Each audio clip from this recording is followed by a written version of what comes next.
From couture to cuisine, it doesn't take an afternoon along the Champs-Élysées to see that living French means living well and living thin. So what is it about the French diet that may be helping them stay far slimmer than Americans?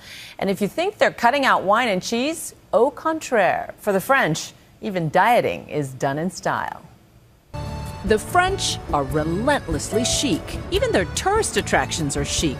Their couture is très chic, and their cuisine, ooh la la.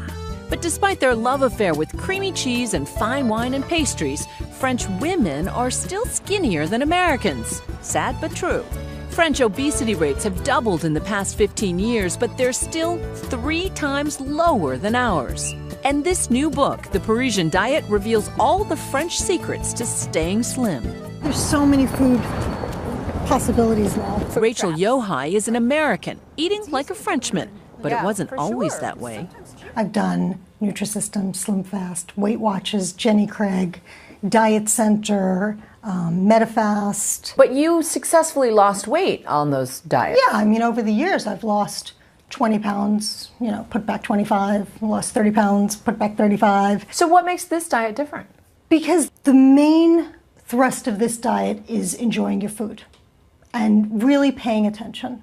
But it's working. She says she's lost 11 pounds in 5 weeks. Everything fits better, everything looks better, which is really important to me. Portion control has been the secret to Rachel's success. But this is an American portion. I have to whittle it down now. To a French size. To a French size. And when we sat down for lunch, that single serving filled a family-size bowl. That's a supersized salad. Parisian people, they enjoy every bite they take, and this is one of the secret key of the French food. Dr. Jean-Michel Cohen is a nutrition expert and mastermind behind the French Guide to Skinny Eating. He's also a famous TV talk show host in France. Dr. Cohen says it's not so much a diet, but a new attitude towards food. He showed me La Différence at his favorite French restaurant in New York City. Oh, thank you. So French of you. So this is the difference between an American-sized portion and a French. Thank you, Pascal. You're welcome. Or I should say, merci beaucoup. The first way is that when they eat, they are taught very young that bigger is better. And in Paris, for example, we prefer quality, and this is the enjoying aspect of the food. His first tip, smaller portions mean fewer calories, and nothing is forbidden, even pasta. The French pasta had a tiny amount of sauce, but lots of flavor from fresh herbs and salty olives. The American dish was drenched in creamy sauce, and it's 3 times the size. Tip 2, savor your food and avoid mindless eating. I have trouble with this one. Half the time, I'm grabbing a quick lunch at my desk. And it's cold. It's not even good. No wonder I don't remember what I had for lunch. Dr. Cohen says those are classic American mistakes. Oh, my goodness. Instead, he says we need to enjoy the entire experience and linger over a meal.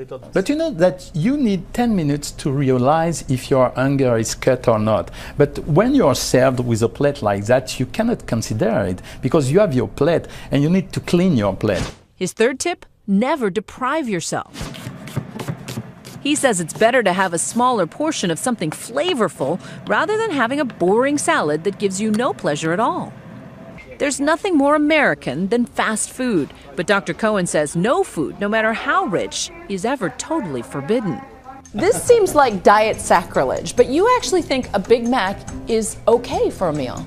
Yeah, but the problem is in reality that you accompany this with French fries and a soda. But you have to take your time and you have to enjoy it. But just remember, savor the burger. But try a salad on the side, not fries, and certainly not every day. But honestly, you must be the only nutritionist and diet expert who would say a Big Mac is good for lunch. I know it, but I know perfectly the value of calories of a Big Mac. It's about 500 calories per piece. Just ditch the fries. Yeah, even if they are French. Dr. Cohen says the French tend to cook more as well, which contributes to healthier eating. But who has time to go home and cook? Turns out Americans work 10% longer every week than the French, who average 38 hours a week. Americans, 42. Perhaps that's why Americans rely more on prepackaged, processed food. It's no wonder we're a nation that gobbles down lunch and picks up fast food for the family. It's quite good. Maybe we could all use a little more joie de vivre.